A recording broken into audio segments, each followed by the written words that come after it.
Welcome to the Dolby Music Community Sessions. I'm Ben Givarz with Dolby Creator Lab, and in this month's session, we'll be diving into a very popular topic, setting up a small Dolby Atmos home studio, and we'll have two special guests making their first appearances on the community sessions. From Genelec, we welcome Paul Stewart, Senior Technical Sales Manager, and from Dolby, our very own Staff Applications Engineer. You know him, you love him. Jonathan Lessner will be joining Paul and Greg Stryke for a session covering tips and best practices for setting up and calibrating a small Dolby Atmos home studio. Now, we've done versions of this at both this year and last year's NAMM shows, well, 25 and 24 to be exact, which was called Creating a Dolby Atmos Near Field Environment, which you may have seen at both the John Lennon Educational Tour Bus or with our great partners at PMC. It is a super popular session going deep on how you can convert an existing room in a home into a fully calibrated 714 Dolby Atmos mix room. So this is a good one. As always, add your questions for Paul, Jonathan, and Greg here in the Big Marker platform, and please add your name along with your question. Just before that, we wanted to share two new Dolby Creator Talks podcasts that you can check out now, one of which is a deep dive into the three-time Grammy Award-winning 2024 album by St. Vincent, All Born Screaming, in a chat with mixers Kian Rorden and Matt Cerrito. So this is an awesome album exploring the themes of life and death, an album where the mood goes from dark to light, and it's filled with excellent songwriting, production, and mixing, and it sounds truly awesome in Dolby Atmos. Kian was involved with the record from the start. He shares some of the recording process, his take on the concept behind the record, and how he connected with mixer Matt Cerritos at Just for the Record studio in North Hollywood. That's where they worked together on the Atmos mixes. They also screened the album for fans at a listening session in Hollywood. They share a bit about that experience and how they used Dolby Atmos to give the album a whole new dimension. So check out that Dolby Creator Talks podcast on YouTube, Apple Music, Spotify, or wherever you get your pods. Also, as mentioned at the start of last month's session, we have a special behind-the-scenes podcast at this year's Consumer Electronics Show in Las Vegas with Dolby Creator Lab's Glenn Kaiser in conversation with Dolby's head of music industry partnerships, Christine Thomas, exploring the global end-to-end Dolby Atmos ecosystem, including the latest in Dolby Atmos for cars. And Glenn also chats with Dolby's Mark Tuffy, who oversees Dolby Atmos for live music performances, including the installation at Dolby Live at the Park MGM. So it's a great conversation covering everything from the studio to live to the car with Glenn, Christine, and Mark. Be sure to check that one out as well. And if you're curious to know more about the Dolby Creator Lab and our podcast, head over to dolby.com/creatorlab. That's where you can find information about all of our programs and subscribe to our mailing list and access the entire library of episodes of the podcast. Of course, Dolby Creator Lab is where you'll also find the Dolby Atmos Music Accelerator and Dolby Atmos Essentials courses covering all the topics you need to get started creating content in Dolby Atmos. Everything there is completely free and available in multiple languages. From there, you can link to the Dolby Atmos Professional site and access the music studios listings and resources, including best practices, setup and calibration resources, and links to certified service partners in the field. There are also amazing resources there, including our constantly evolving knowledge base, which has a ton of articles, our FAQs, and the user forum where you can ask questions and interact with our field engineers. Shout out to Bennett, Matt, and that team who always do a great job. So scan the QR code on screen now to opt into our music creative database and stay up to date with all of the music community sessions, happenings, and events. All right, in last month's session, we had our NAMM 2025 preview and Greg's 2024 year in review. Be sure to check that out at our YouTube site if you haven't already. And let's jump into our chat with Genelec's Paul Stewart, Dolby's Jonathan Lessner, and Greg Stryke on setting up a small Dolby Atmos home studio. Add your questions now.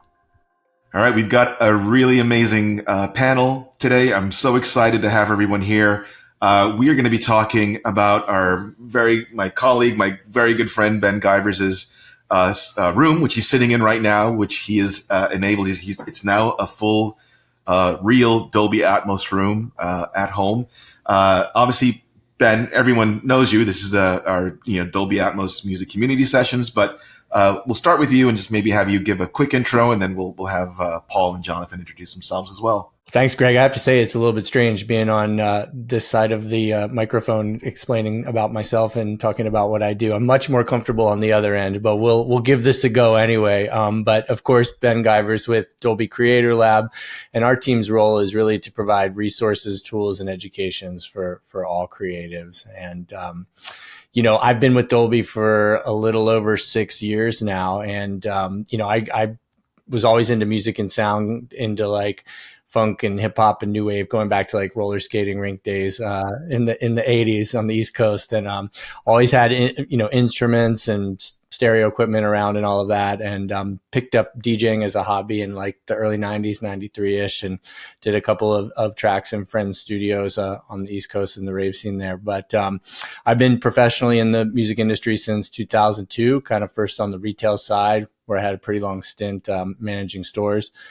And then from there, I went to the manufacturer side for a great company called In Music, which is the parent company of Elisa Sakai, M Audio, Rain Denon, and now Moog and several others, and worked on the Denon DJ Prime series launch in 2017. And from there, I was offered an opportunity to join Dolby in 2018, and that's really when my Atmos journey started.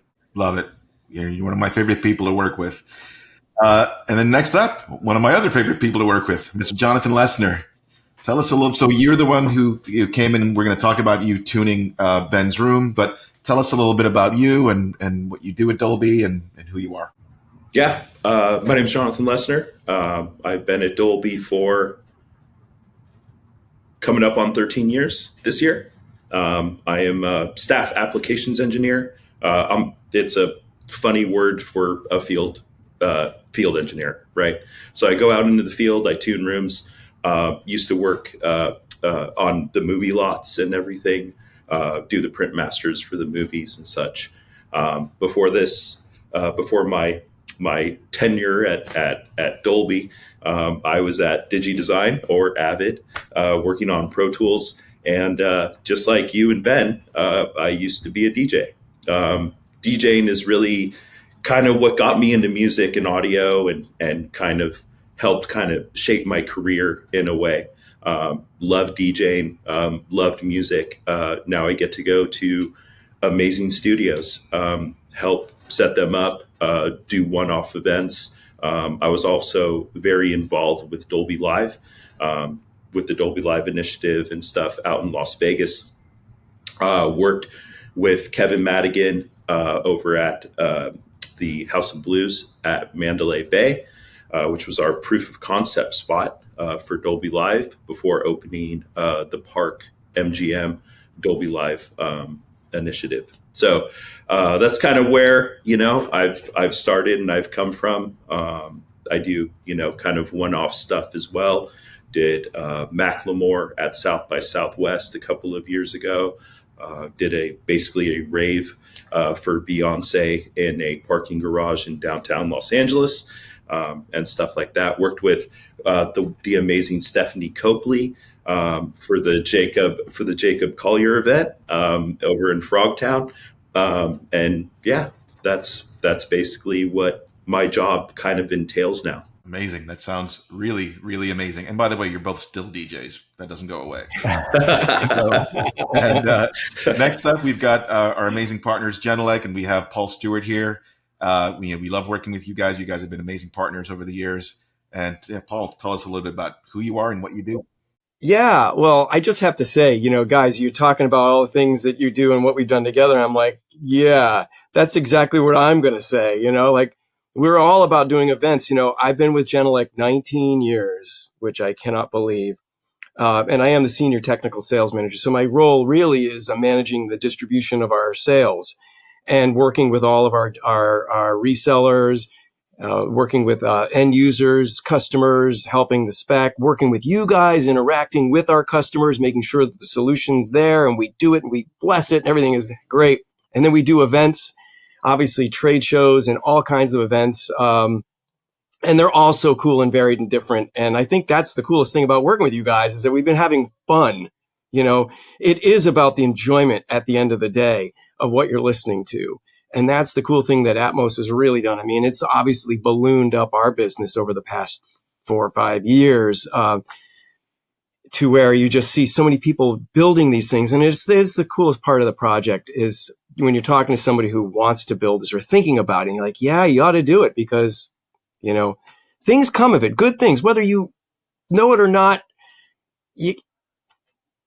Am I getting into this too early or not? I'm not sure in the conversation, but, for mixing, the things that come alive, the things that shape and change, even if you are down to the headphone level, it's just more to work with. And it just opens the palette and makes it so much fun. And that's what I always hear from people. Like, hey, can you hear my mix? Who wants to share their stereo mix? Not very often, right? But people love sharing their ADM file. Hey, do you mind listening to that? I'd love to. When you have a room like this, why not? Right?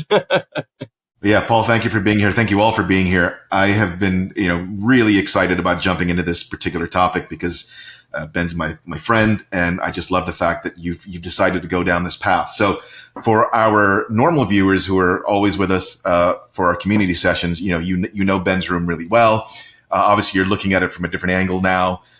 Ben, you've been thinking about this, and we've been talking about this for quite a while. Tell us a little bit about, what was your mindset? What made you really feeling that you really kind of wanted to go down that path? There were some challenges that you were thinking about, but tell us a little bit about the space that you've now, the room you're in that you've enabled.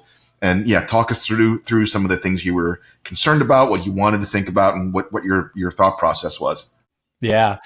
Well, thanks. I consider you a great friend as well, man. I appreciate you saying that. What I wanted to accomplish was to have a functional room that wasn't strictly a mix room, that would still be a room that I could use as an office. And also, I'll go back to the DJ thing here again. I could also listen to my records or use my CDJs in as well. And actually, Paul, I was thinking that the first trade show I did with Dolby was NAMM 2019. So that's January of 2019 when we actually did a booth together with our friend Scott from the Crystal Method, which I'm sure you probably remember.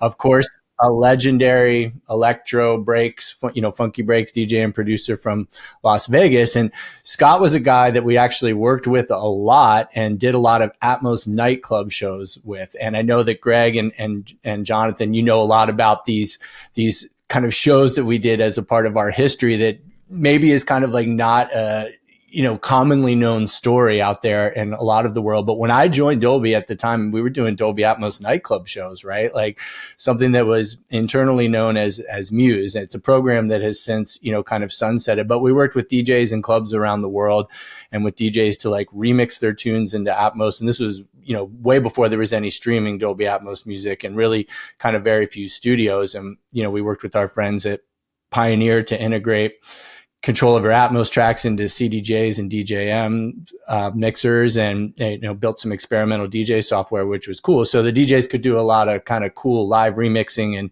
movement of objects within the clubs and all of that. And so, two guys that were instrumental to my understanding of Dolby Atmos who were two former Dolby employees. One, Luke Argilla, who's an amazing mix engineer and DJ and producer in his own right, who's moved on from Dolby and is doing mixing very well.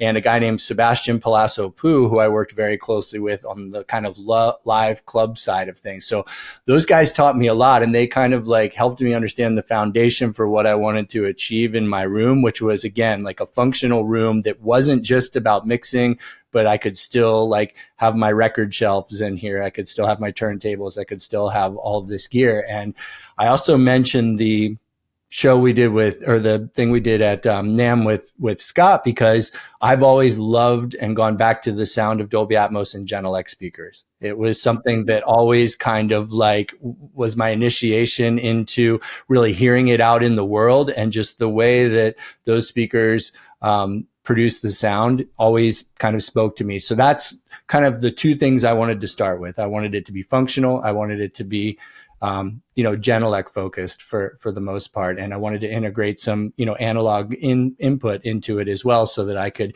have mic, instrument, whatever else I wanted to put into it. So, it's not a mixed room by nature. It's a 2-bedroom house with a second room that's just, like a 14-foot long by 10-foot wide by 9-foot high room. And I thought to myself, there's no way that like this is really going to work. Like, there's so many challenges in like just the shape of the room. I thought it didn't actually end up being the case. So I started with the Dart, and that was really like what gave me the foundation of what I wanted to achieve from a layout perspective. So, and I, huge shout out to Emma Brooks for helping me with that.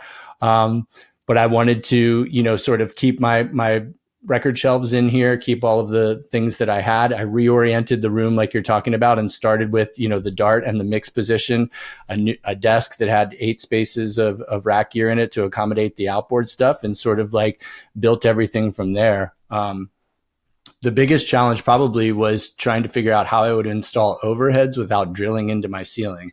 And so, for that, I give full credit to Luke Argilla for showing me how to do this and actually helping me do it. And once I knew where the mix position was going to be, and then, the speakers on the horizontal plane, I actually checked to make sure with Jonathan that I would have some forgiveness in terms of like where the overheads would be and if they'd be able to kind of move forward and backward depending on how they could be mounted. So the way that we did the overheads is that we cut the ends of 2x4s into like 4 separate pieces that are like 6 inches long and 1.5 inches wide, with the last 2 inches of length being cut at a 45-degree angle. And then I mounted those into studs on my walls with like 2 inches of room in between and the ceiling. And I laid a 2x4 across that was painted the same color as the rest of the room, and then bracketed those together, mounted the Genelec 8010 speaker bracket mounts onto those, and then the 8010s onto that. So that I was certain was not going to work. Like, there's no way that this kind of workaround is going to actually work. And it did. It worked beautifully. So those were kind of the pieces I wanted to achieve and kind of the biggest challenges I thought I was going to face. And like, honestly, like from there, it just kind of like all rolled together. And as I started, putting the speakers into place and, the different bits of gear, it just sort of lit up and it worked. Paul, I just wanted to quickly ask you, obviously with Ben leveraging the tens for the heights, we'll get into the rest of the gear and everything else in a minute. But everyone is, I'm sure everyone's very familiar with Genelec. We see Genelec in so many professional facilities and studios.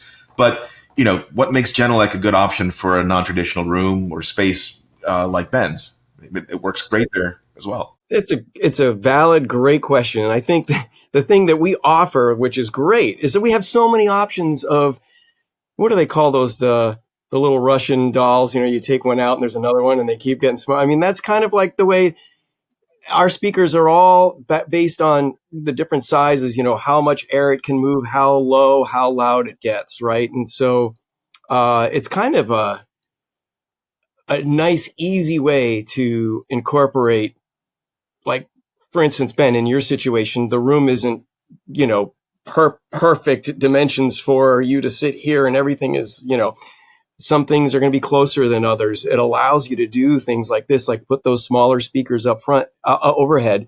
I remember talking because Bob Clearmountain was using those in his studio as his overheads.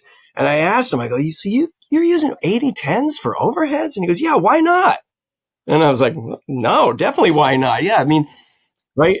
The thing is, even the smallest little speaker it's a real professional grade monitor. The clarity, everything about it is just as good as the speakers that are sitting behind you. But yeah, I think that's it. We just make really good quality premium speakers. We don't make, good, better, best. Everything is built, purpose built. Those are 2 ways we make the 3-way models, the coaxial. And some people say, which one should I get? Well, I don't know. Because at that point, if you can afford the 3-way ones, then get them. I mean, they do offer you a little bit more flexibility, and you can turn them. You can do a lot of different things because it's a point source monitor, makes it a little bit easier. But if you're looking for sonic quality and that reference grade, well, the 2-ways are going to give it to you too. It has the same, technology in them, right? The same type of rounded enclosures that minimize distortions that come off the cabinet. They have waveguides around the tweeter, and just like the coaxial has a waveguide that's a little more extended because it's doing the mid and the tweet. Ported for better bass response. Those rubber feet, so you can really kind of angle and get them positioned. all the mounts that we offer, that sort of paved our way into getting into this Atmos phenomenon that happened over the past 4 years with having all of this stuff lined up. And I got to go back because you were bringing up that 2019. I was like, oh, that, but it wasn't what I was thinking. The first time we did an Atmos at AES or NAMM was like 2015, I think. And Dolby had given us this box. I don't even remember the model number, but it was this box that was going to be able to spit out Atmos, and it had half of it was digital and half of it was analog. And we had to figure out how to use both paths and to make it all work. And it was really at that point more about, film. What were we bringing? Like Blu-rays. We were bringing movies, I still didn't quite get it. Come fast forward to 2019, where we're now seeing DJs getting involved. And that was such a cool year. It was just like this open of creativity that started to happen. And then, when 2020 came, it seemed like things kind of was in a limbo, but then boy, did it open up in 21. Thanks for that. So, thinking about this room, Jonathan, we love to practice what we preach, and, we understand the importance of having a room properly calibrated, properly tuned. I think it's a perfect space, but we're technically talking about Ben's room, in terms of it being, kind of a non-traditional space with some challenges. So, we reached out, and you were very kind enough to agree to tune Ben's room. When you got there, and looking at the space, understanding the dimensions and kind of what's going on there, what were some things, some of the immediate things you wanted to kind of focus on, and kind of address as you were getting into tuning Ben's room? Each room kind of has its own thing going on, right? Like if I walk into, because Paul's here, if I walk into Jeff Balding's room, right? Like Jeff Balding moved from his studio to his house, right? So there was some challenges there for him to figure out. Mr. Hennessy's VSOP in Chicago, right? That's, that there was other challenges there, right? I walk into every room with the same mindset. And I thank my coworker, Brian Pennington, for this, because he has instilled this and beaten this into my brain, right? I walk in and I sit my butt down and I look around and I check all of the speaker positions and the angles. We made a couple of adjustments within Ben's room when I got there. Total personal opinion. I don't like side surrounds at 90 degrees. I prefer them a little bit back and then angle towards the mixed position. Flame me if you want. Totally flame me if you want. I'm totally good. It's my room. It's just 90s don't make sense to me in these rooms, so I like them a little bit back and then kind of pointed, right? It's the same thing. I mean, when we were setting up like the rehearsal space for Mariah Carey, we had to figure that type of stuff out. And it's the same for Ben, right? So I go in, I sit down, I look at the speakers, I look at the speaker angles. I have no problem getting on a ladder and angling overheads or whatever needs to be done. We made some adjustments within Ben's room, adjusted some of the angles. We moved the sides back a little bit and adjusted the rears a little bit. But every time I walk into a room, it's the exact same thing. And I do trainings of what Brian Pennington, my coworker, and I do. And this is what I instill into people: repetition, just keep doing it, because the more you do it, the better you're going to get at this, right? So the first thing I always do is look at the speaker positions and angles. If I'm happy with them, I'll set up my mics. I always use 6 mics, regardless of the room size, unless of course it's a very huge cinema, which I don't necessarily do anymore. I'm kind of more focused on the music side. So, and then the second thing, I always thought EQ was everything. I was wrong. I was very wrong. It's all about time alignment. Time alignment to your mix position for time arrivals is the world, right? So I always do time alignment first. Once I'm happy with the speaker angles and positioning, and then we get into EQ. and then we get into listening, right? Once I'm happy with it, I've sat in people's rooms. Jeff Balding, I was sitting in his room just listening because it sounds amazing in there.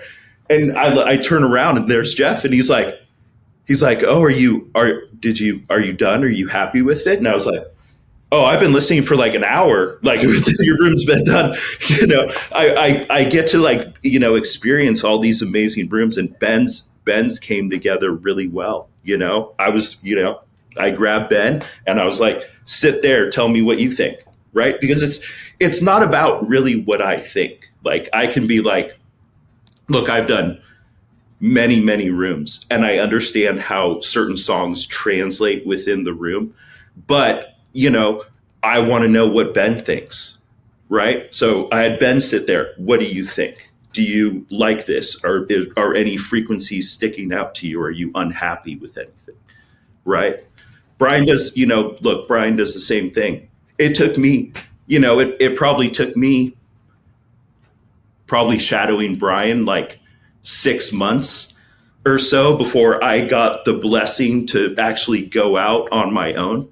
And I have books, like full notebooks, I think 2.5 or 3 notebooks of Brian Pennington's knowledge that he instilled into me. And, I thank Brian every day. He's a great, he really took me under his wing and was just a great mentor to me. But, and I take all that into every studio, and Ben's was no different. And I was very, very happy with how Ben's studio came out. The 8350s, look, there's no point in bass managing them, especially with Genelec. Like, if they're against the wall, that low end is there's no bass management needed, right? But we did bass manage the overheads, so that was basically the setup. That's the always the thing. You have to think these things through, like what does need to get bass managed, or even sometimes experimenting with that, I think, is also good to do if you have the ability to just bring the cables around and give it a try. Because, I find a lot of times, like you said, like the 8350s, you didn't need the bass management. And in some rooms, it's not necessary if the type of material that you're working on, and leaving that subwoofer more up for the LFE if that is what it's really needed for. I did a room at CES, I did one this year, but I did one the previous year. And I actually bass managed LCR because the speakers they didn't hit the low end like I wanted them to. And so what actually happened is I was listening when I was done, and I got Rocket Man's one of the first songs I always listen to in a room.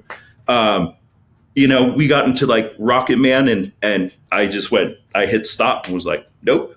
Because in my opinion, bass managing LCR, which regardless of the speaker, I honestly will never do. Bass managing LCR, in my mind and my hearing, it muddies the mix. So I don't really want to bass manage LCR ever. Just let the LCR do what they're doing. But look, that's why we always say try to do full range LCR, and then the rest we can bass manage, right? But with Ben's room, look, with the 8350s, bass management wasn't needed on what I call the ground plane. It was just for the overheads. And I think Ben's room sounds great. And look, it's another thing to talk about is like these completely dead rooms, honestly feel weird to me. I like rooms to be a little bit live, right? 70-30, 60-40, just have a little bit of live in there, so it makes the room, One of the other things, the only other times that I will really look at the idea of bass management for the channels is to help them out if there's a deficiency because of the way they're positioned in the room. And the room means that there's a quarter wavelength cancellation and you can't fix it. And sometimes that is what happens. Actually, that happens so often, especially with stereo, right? Especially with near fields that are sitting on the desk and their speakers are 3-4 feet away from the front wall. Well, you do the math, you figure it out, and you know that the wavelengths are much more omnidirectional. Hit that front wall, come back, collapse on itself, and voila, you're missing 80 hertz. What happened? Where's my 100 hertz? Got this big hole, gaping hole that can happen in a ceiling, right? If you drop the speakers down from the ceiling and they're down a certain, height, well, they're going to reflect off of that. Plus they're heading straight down to the floor. So to your point about bass managing the overhead, sometimes it's not even just because the speaker's so small and it needs it. It's because the acoustics demand it. And by the way, Jonathan, I'm eternally grateful to you and Brian for teaching me. Like you mentioned, you're talking about, like, I think we all come from a background where, EQ is, it's essential. It's important, just in general. And we bring that into pretty much all of our conversations or our mindset. But certainly when it comes to, setting up a Dolby Atmos room, I love the fact that you mentioned how important time alignment is. That's continue preaching that gospel. So that's a huge one. Yeah. Because absolutely. You could be thinking that you're cleaning up EQ when you're really supposed to be working in the time domain. Yeah. Yeah. Right. And that's why you do that first, because you have to know how things are coming together. And they need to hit you at the same time and at the right time. So you'll see me when I'm listening at we'll call it the end of, I like calling it room calibration, but you can call it tuning. I'm trying to instill room calibration. Calibration it is. But when I'm done, you'll see me going like this, right? Because I want to hear. So we were at a place and I was still training with Brian. We were at a studio.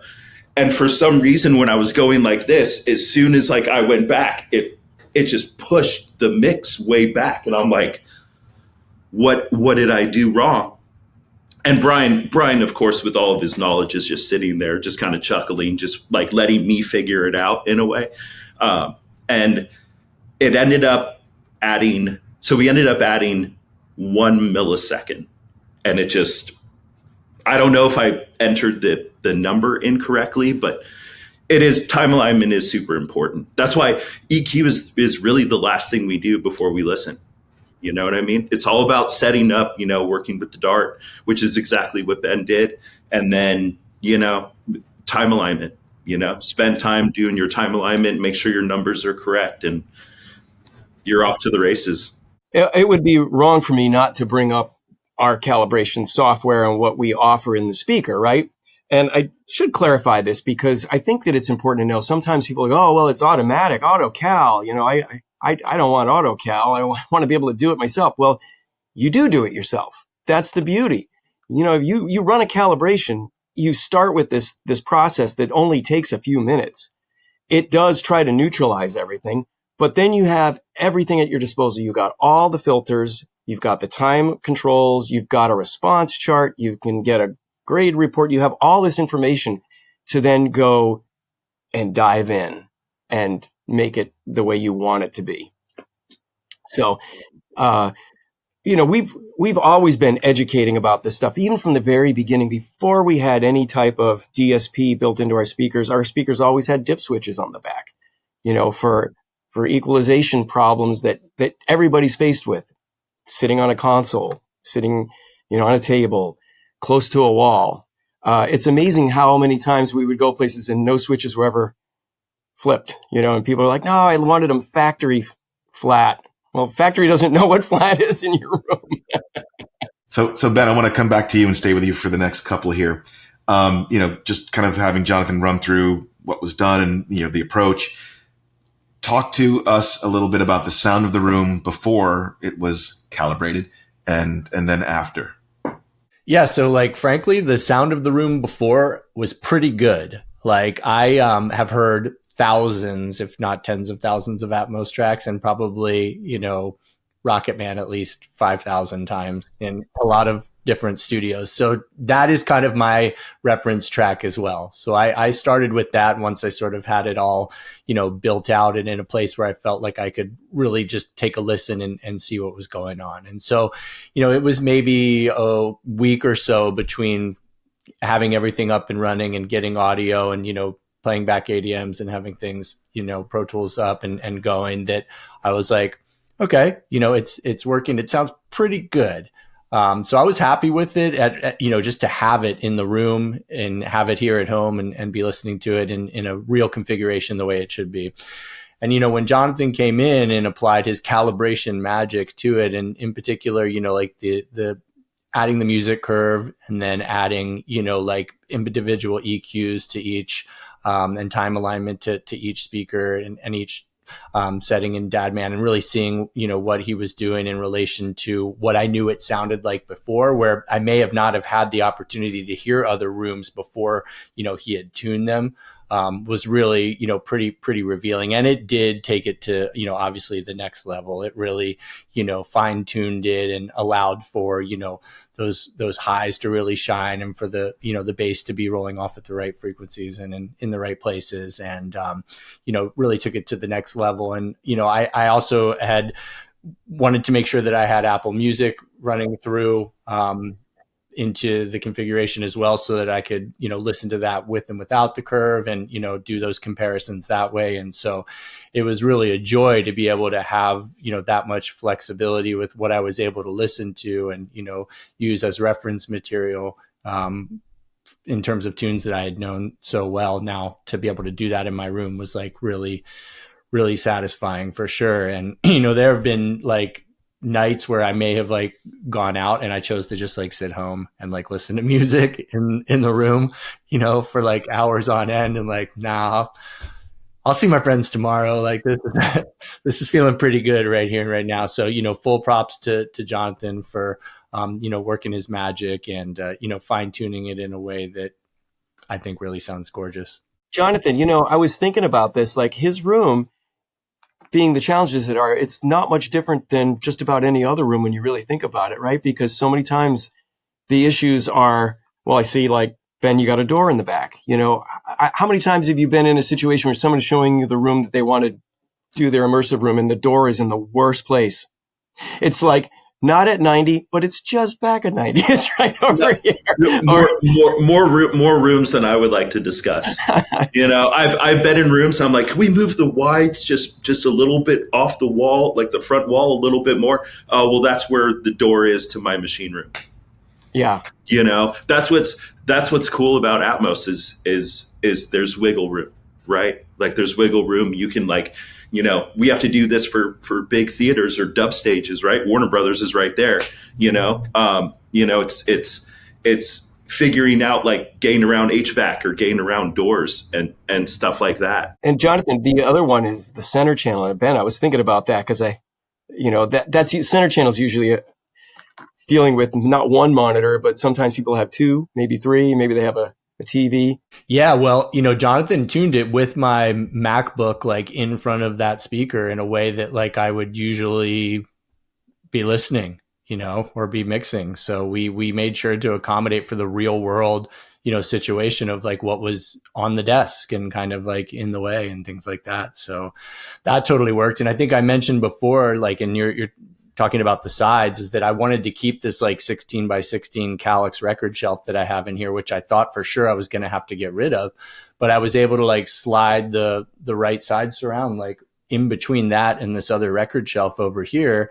And with, the time alignment and the calibration, it ended up working perfectly. And, on the other side, there's like a huge 2-pane mirrored door that slides back and forth, which, could provide some reflection. So I just, hung like a sound blanket over that to just give a little bit of, deadening to that side of it, and place the left surround kind of right in front of that. So, again, working with just like a real world scenario, a room that I wanted to be multi, purpose and be versatile for whatever my needs were. We always calibrate with how the room is going to be when you're working in it, right? Whoever is working in the room. And we always clarify that when we're there as well, Brian or I, like, hey, is this exactly how you're going to run your room? But, oh, hold on. I watched a guy carry in 4 air purifiers and turn them all on, honestly, but we want to calibrate with the room working as it's going to work. And to your point, Paul, I've seen some things with center channel that aren't the best, and you'll see like monitors right in front of the center channel. It's like, can we do something about that? But where Ben's is like where his laptop is, the tweeter is still above it. So you're still kind of getting that direct flight of sound, right?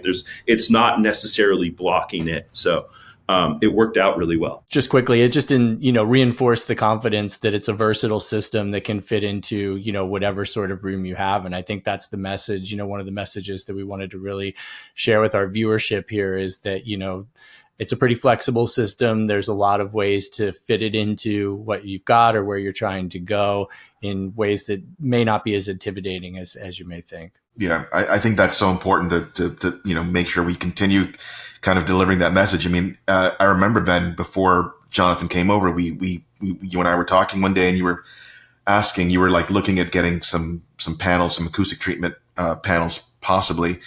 And I remember you giving me this look. I was like, well, don't do that yet. Have Jonathan come in. And you were kind of like, really? Because it's, of course, it's a normal thing as musicians where, we want our room to be as acoustically treated as possible. But, this is the room you're currently in. And then, of course, Jonathan, you came in and you were like, yeah. And that kind of goes back to what you were talking about, having the room also a little bit live. And I remember, you and I went to the lunch after Jonathan. You were like, the room sounds fantastic. And the first thing I asked was like, did he put the room treatment? You're like, no. And he doesn't really need it. And that the room sounds fantastic. So, again, that flexibility is really important. So, I just wanted to, we'll end with, I know that one of the things, like Jake just came because he wants to know specifically, talk to us a little bit about the gear that you're using in the room. So you mentioned the overheads already, but tell us, the rest of the speaker layout. Is this 714? It is. Is that correct? Yeah. And give us a little bit of a rundown of what's in the room. Well, Jake will like to hear this because he's a gear hound as well. Sitting in that room, no doubt. Yeah, so it's based around, an Avid Matrix with an HDX card going Digilink into it. There's an SPQ card, a Dante card, and then 2 DA cards. And then those are giving analog feeds to the speakers, to the 714 speakers. So it's, a DB25 to XLR out. And then I have a Focusrite RedNet A16R getting analog in, and that's also going Dante to the Matrix. And then we've got the tuning in DADMan and a DADMOM controller. And so everything's pretty much in racks. It's, really clean, easy kind of setup.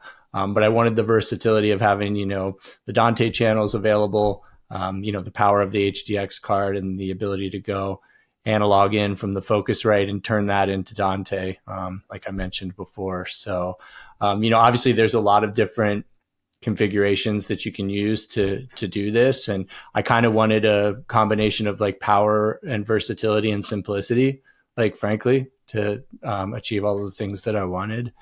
And so, and, I did a lot of work to, this is the other piece, is to kind of like cable manage the system, and so like I thought a lot about how I was going to, create a conduit system for like my overheads and where I wanted to run those like along the seams of the wall, and kind of how I wanted to clean that up and give it the best possible kind of, appearance. So, I bought a lot of these, Alex Tech, I think they're called, cable conduit wraps in different sizes, and kind of bundled XLR and power cables together in those, and kind of like tightened those together, and then ran those along the sides in white, so it would kind of like blend in with my walls. I didn't end up getting to the one back there that you can see has black cabling on it, but everything else over here is white, I assure you. And then, like for the snakes in the back too, I actually like wrapped those in this big white cable conduit and coiled them up super nicely behind. And then I used like some black tablecloth to kind of drape over that and like tuck them inside so they weren't like super exposed, just so it was, a little cleaner looking. But, still some fine tuning and tweaking to go ahead and do. But, for the most part, that's how it's set. I think that's brilliant. It's an important part. I think this sometimes gets overlooked, the cleanliness, because it has a way of affecting your creativity. I think when things are kind of messy, it makes you feel like it's unfinished. And therefore, when you're working, you don't feel like you're working in something that you can complete. If that makes any sense, I just want to state that Ben has gobs of headroom. Gobs, which is a very technical term, Paul, as you know. But he should with 8350s. The 8350s, even the 8010s. I think they're like, I think most of the speakers are down like -20 to -25. Like, I mean, he just has, and we called it 85 at C weight at mix position.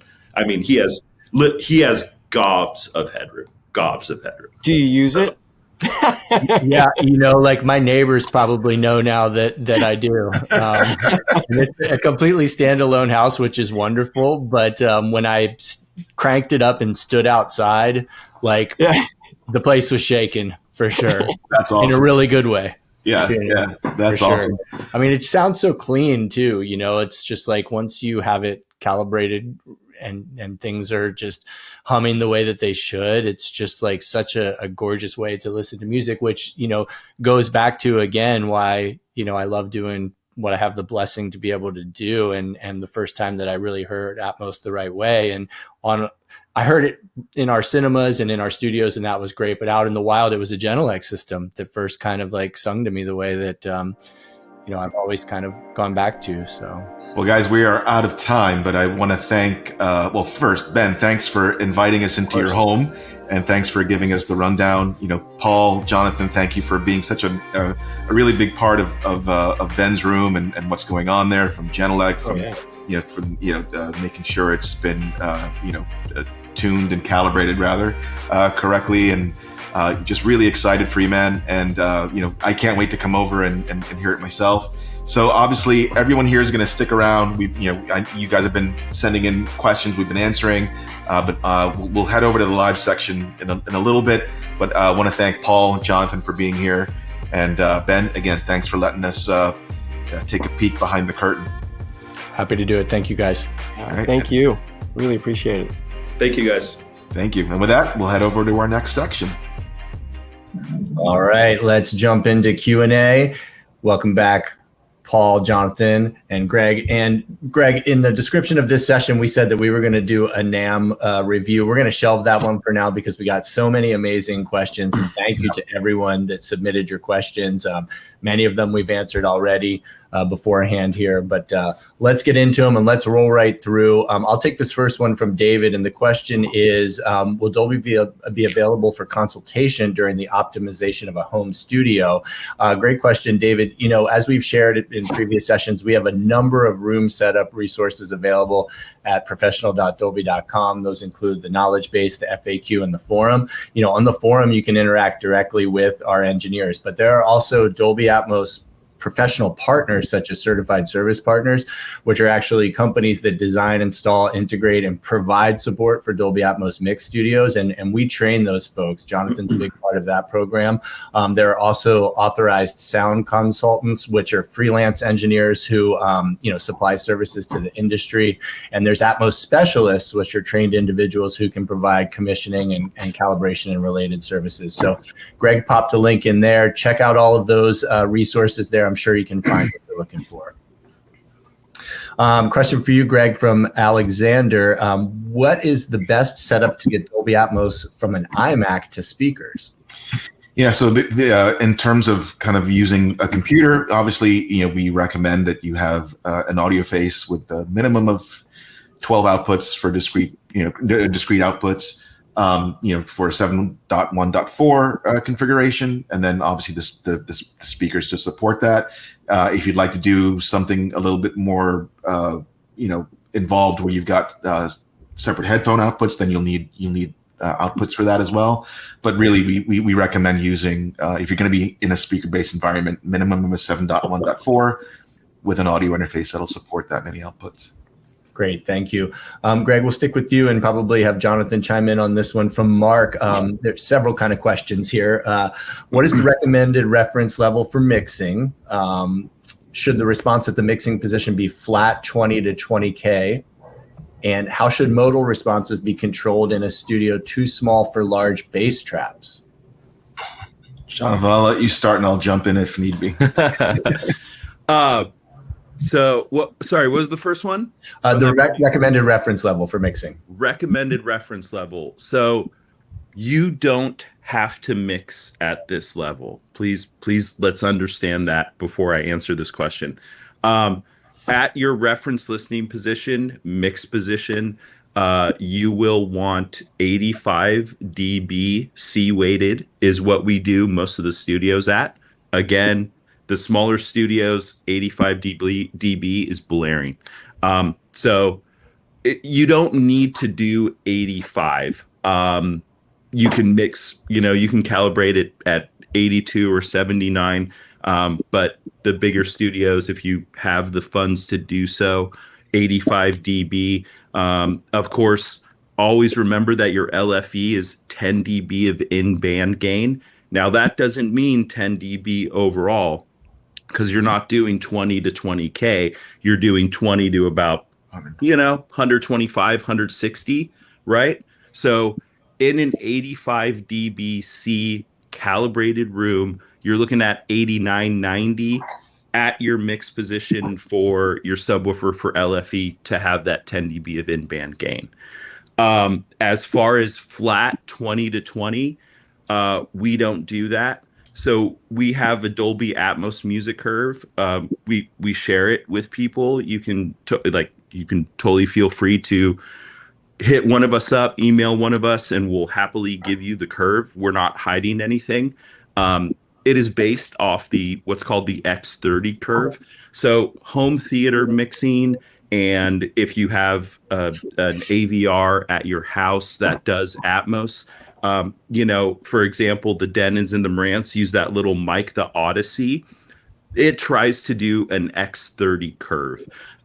So what it comes down to is we based it off the X30 curve, which is flat all the way to 2K and then rolls off.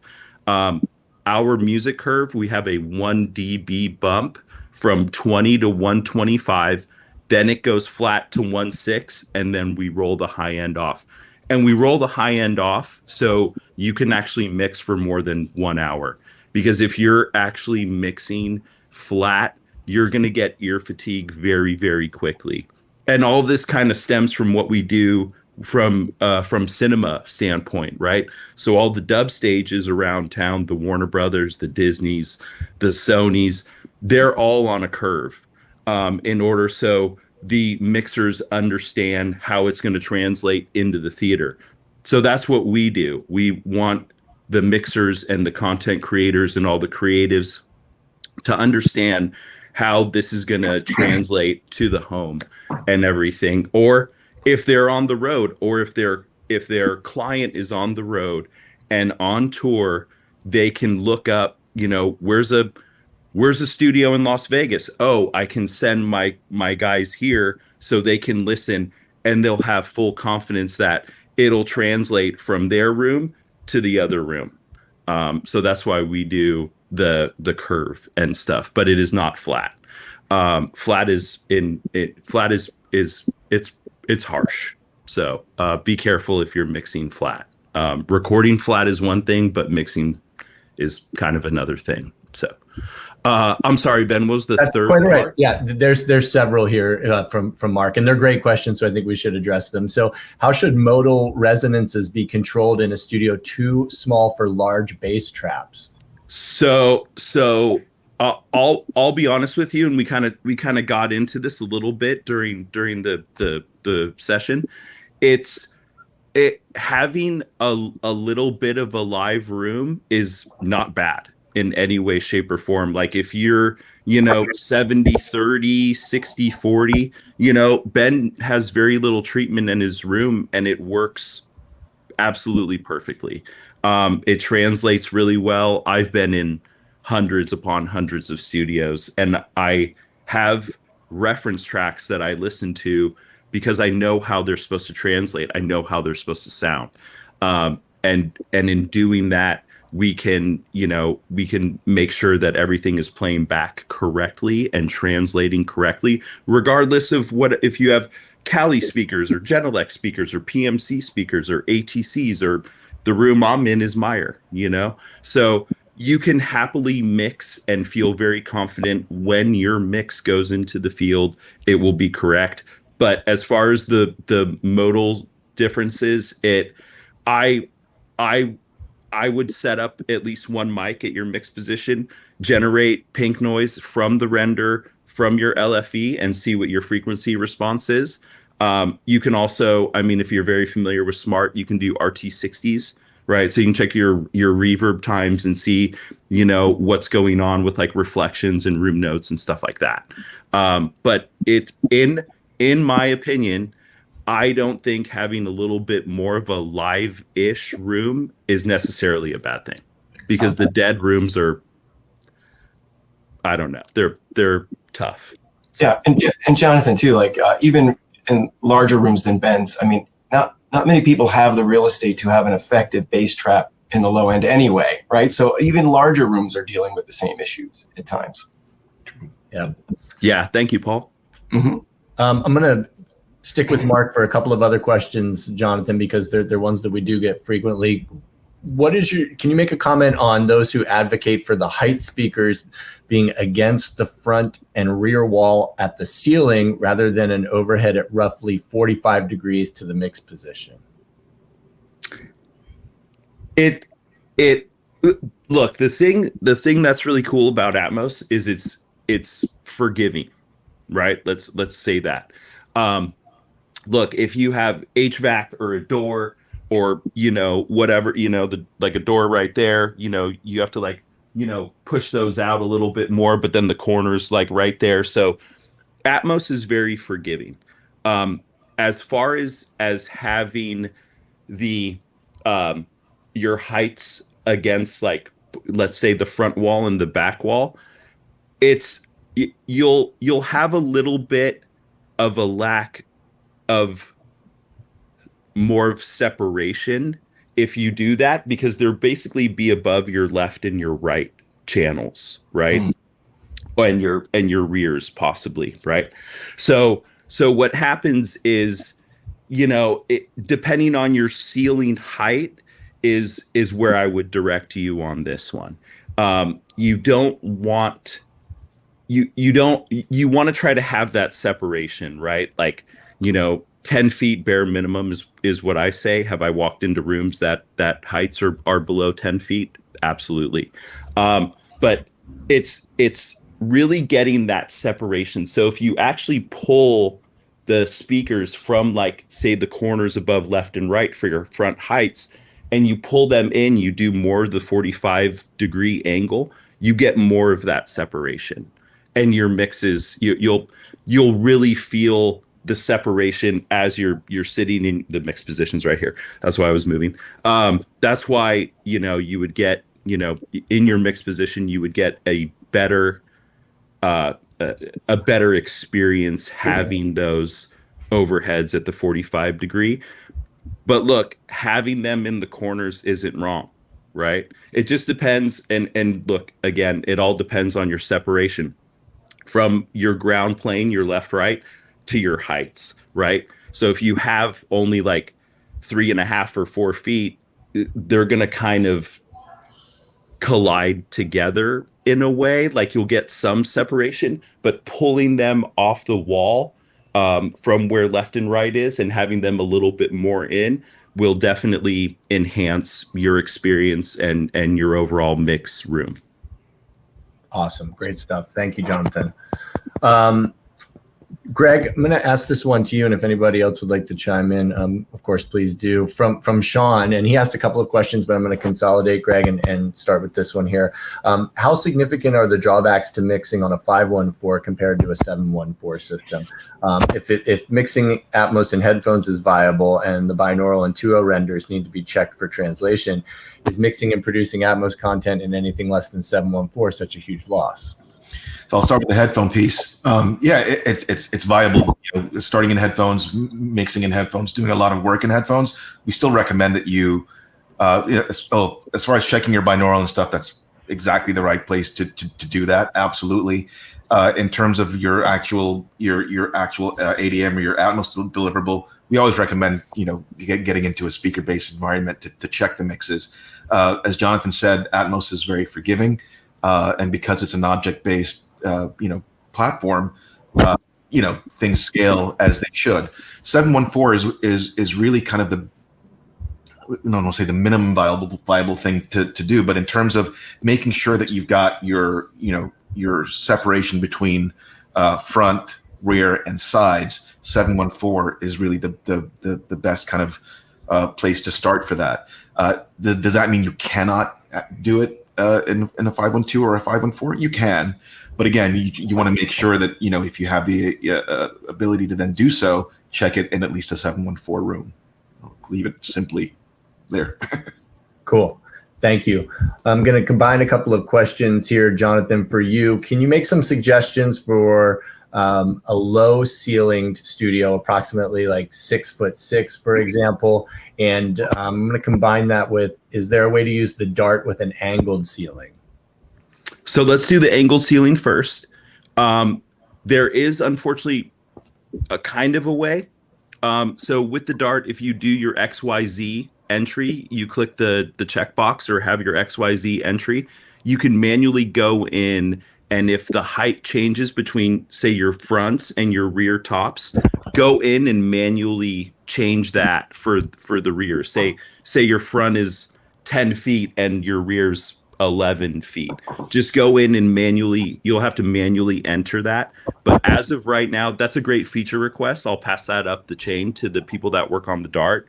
Fantastic idea of having like different heights and stuff and the cathedral stuff, right? So, but for now, that's unfortunately what you're going to have to do.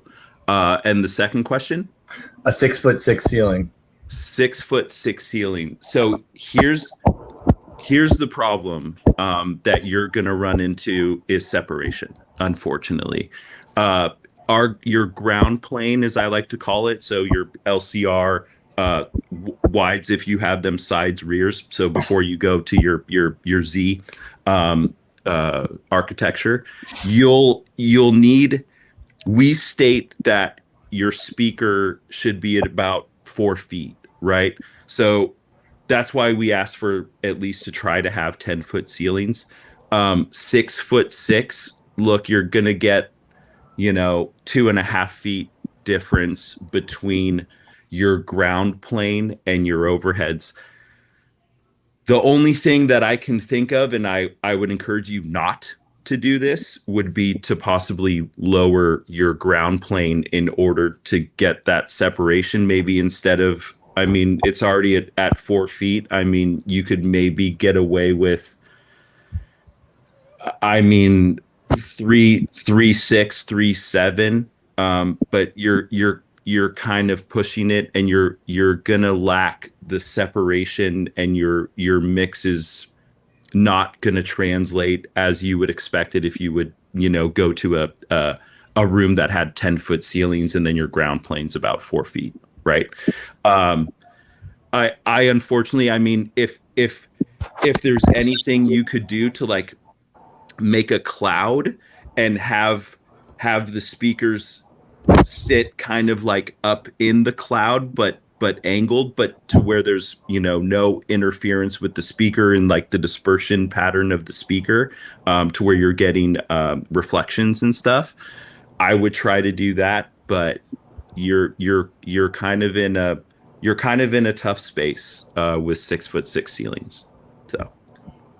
Awesome. Thank you. Hopefully that answers Christian's question and addresses Kelly's as well, talking about cost-effective solutions and different configurations. Jonathan, I'm going to stick with you, and Paul, please feel free to jump in on this one from Roger. Is it better to use point source speakers like the ones in a Dolby Atmos setup, or conventional speakers with drive units in a vertical line just as good? You want to start, Paul?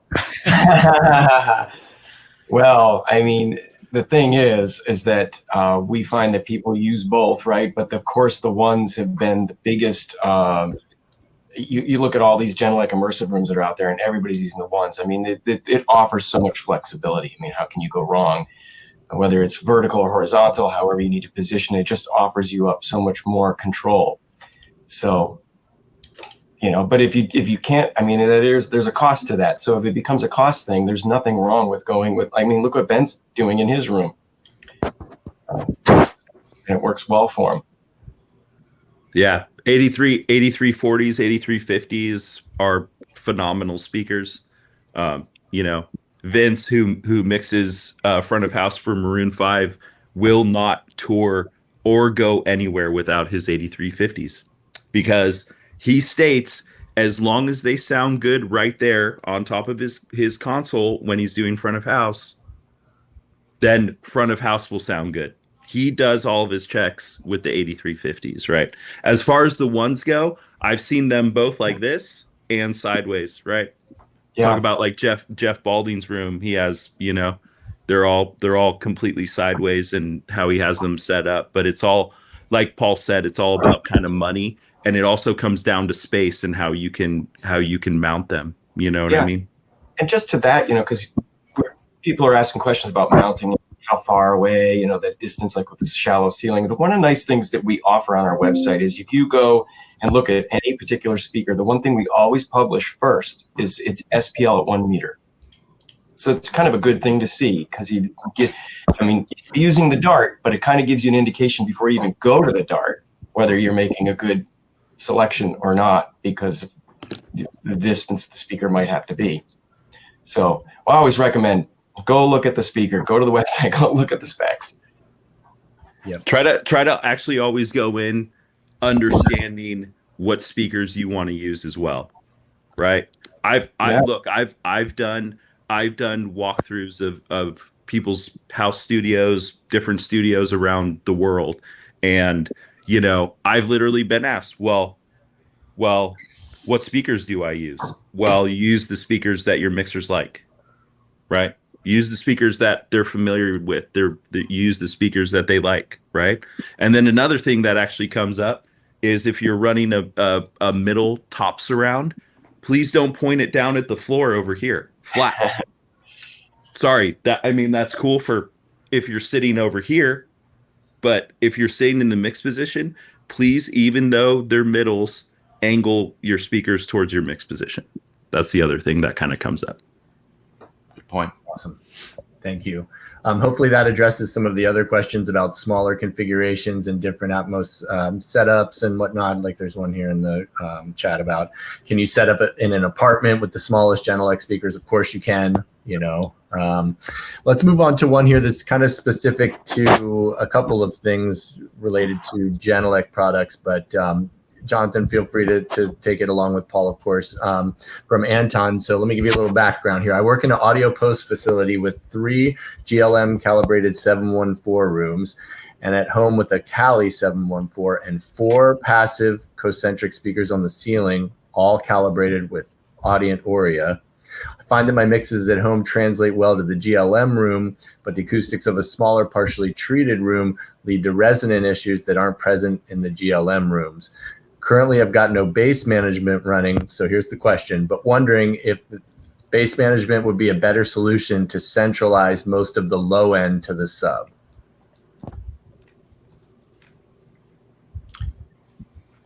Well, there's a lot of answers there, I think. I mean, the bass management offers a solution for if there are acoustic issues with certain speakers and how they're reproducing. I mean, this is like Jonathan, you go out, you tune, you're right. The first thing you do is you look at that response to see how the speaker is behaving to the listening position. And that guides you whether you should be bass managing, how much low end you want to take away, how it's going to be affected by the curve once you apply that. And as we talked about before, the delay and how important having your timing right.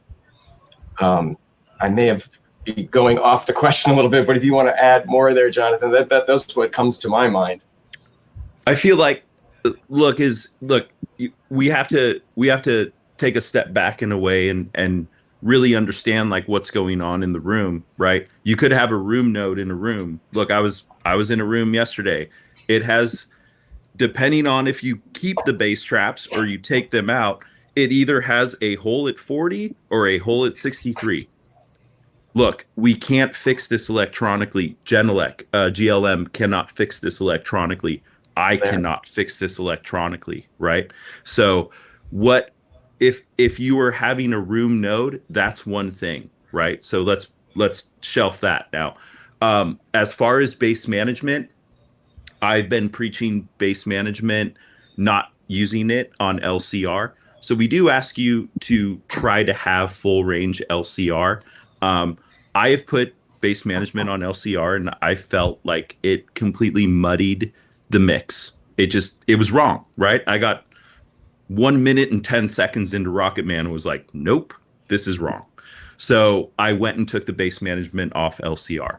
As far as with the other speakers, bass management is the thing, right? You can take the smaller Genelecs like we did at Ben's room, right, for the overheads, and you can take that frequency response, and where it falls off here, you can just do this, you know? So it basically, bass management is used to take a speaker that is not full range and make it full range, or a speaker that can't hit a frequency and hit that frequency, right? And that could be an LCR, but that doesn't mean, I mean, hopefully you take the time to set them up so that you minimize those sort of issues. Yes, and again, this is basically speaking that this is not a room node, right? So you need to make sure that it's not a room node, because look, GLM, myself, any other automated AI tuning tool, we can't fix physics. Physics are physics. So if you have a room node, we would greatly encourage you, and if I run into this in the field, I have nothing to hide. I show people everything. If you run into this in the field, please contact your favorite acoustician and have them come by and do some analysis and everything, and have them help you, and then have a CSP come back and calibrate it, or calibrate it yourself using GLM. And that will probably, one of those two things will fix your issue. Just to add to this, because we see this all the time, when people start to understand this stuff, they haven't been paying attention to calibrating before, and now they're looking at it and they see these holes or things and get concerned. It starts to become too much. You have to let it go. I mean, it can't ever always be perfect. There's going to be things, and there's a lot of great talented engineers out there who work on god awful systems and do amazing work because they know how to listen. And I think that's the thing. You always have to be aware. If the minute you know of kind of a room mode or these issues in your room, that's going to help you out right away, because now you know. And then maybe when you're listening to that specific frequency range, maybe you have to back up a little bit, take a listen, kind of know what's going on, and you come back to your mix position. That's what I've always kind of told people, is just sort of get to know everywhere, kind of listening around. That's a great point, Paul. Awesome. Let's roll through a couple more of these and then we'll wrap.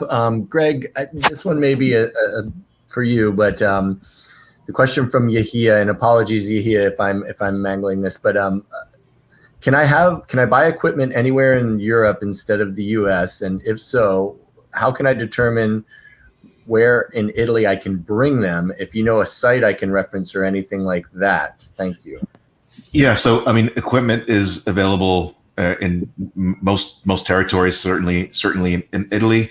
I will put a link back to our services partners page, because those partners, this is a global list, or most of them are actually also dealers in territories. So if you can check there. But again, going back to, and I'm not familiar with all of the dealers that are available in Italy, but there are local dealers who will make sure that you can find speakers that you need, audio interfaces, cabling, all of the things. So let me go ahead and pop that into the chat here again. But I'm assuming that's what the question is referring to, is where they can buy, where they can purchase equipment. Cool. Thanks, Greg. Jonathan, for you from our buddy Ninad, if the pair of speakers is moved 10 to 20 centimeters, is it necessary to recalibrate all of the speakers again, or is it enough to recalculate the new delay for those speakers and change only that value? So you're kind of asking the wrong guy. I'm a crazy engineer. My advice to you would be to reset up your mics or mic. I would re-time align everything. And then I would go through and check EQ. Moving it, I think your delays with the speakers that you changed may change slightly. Maybe you have an X on your floor that you taped, for your mix position that you can put your mic back into.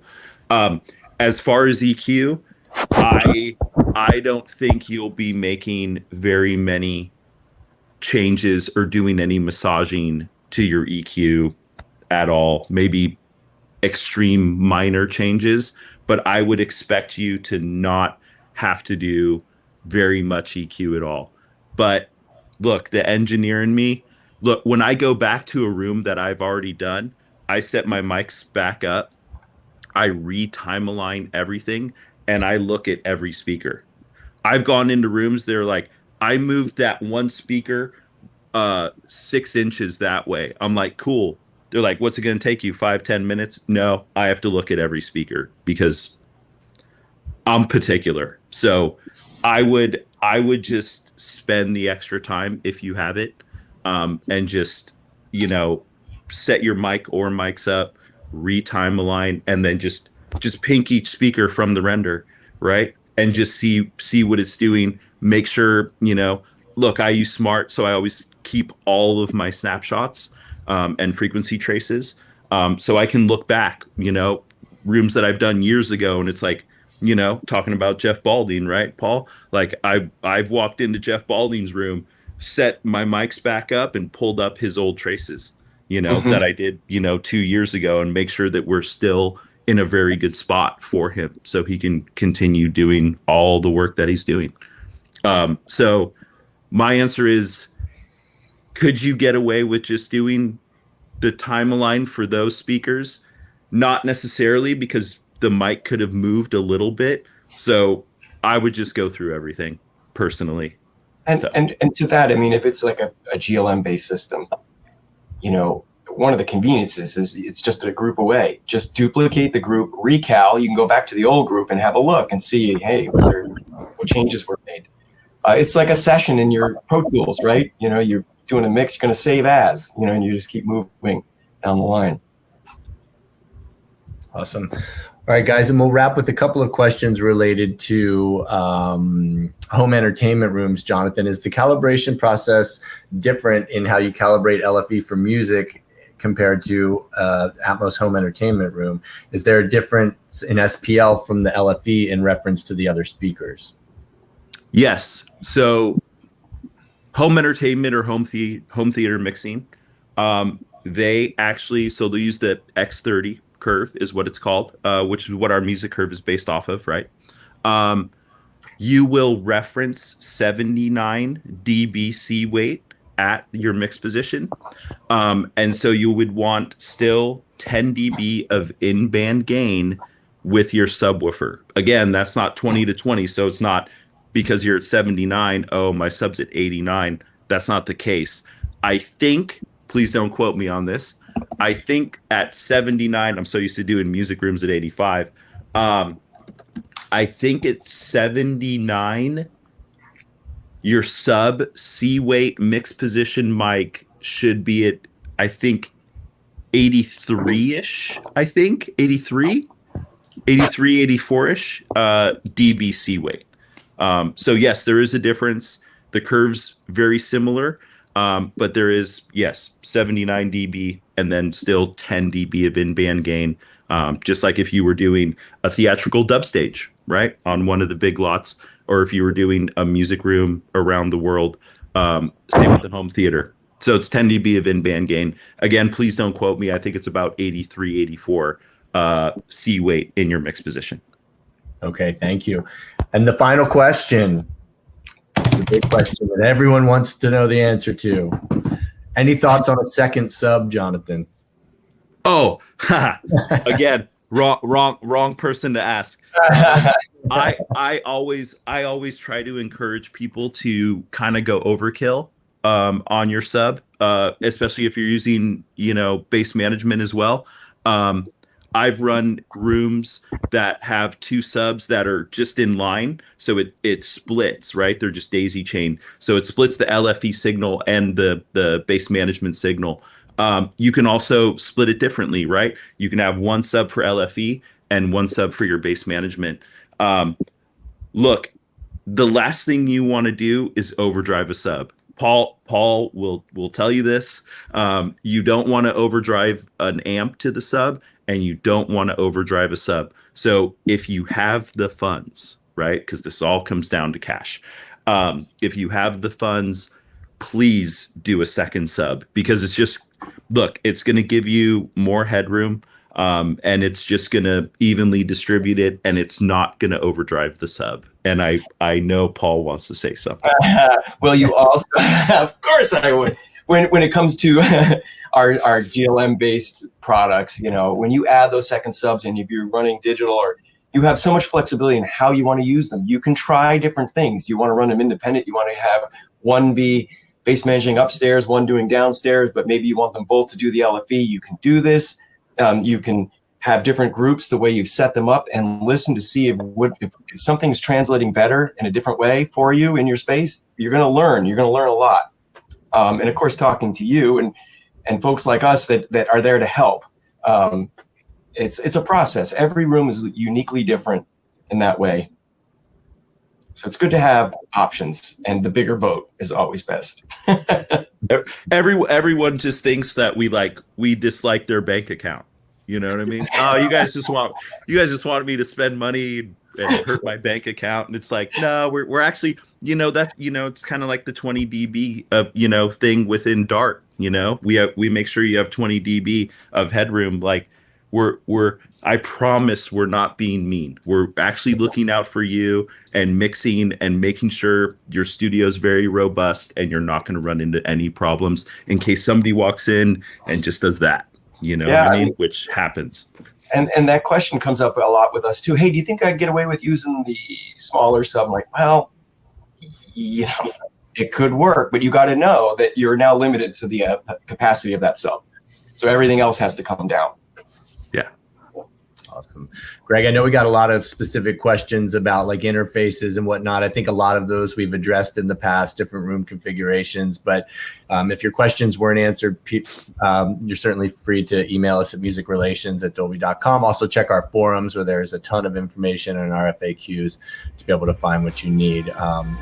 And with that, we will wrap the session. Amazing questions. Thank you, everyone, for the participation. Thank you to our amazing panelists and guests for their incredible insight and wisdom. Paul Stewart, Jonathan Lessner, my partner, Greg Stryke Chin, as always. Thank you, guys. Thank you all. Appreciate it. Thank you all. Appreciate you. See you soon. Thank you all. Cheers.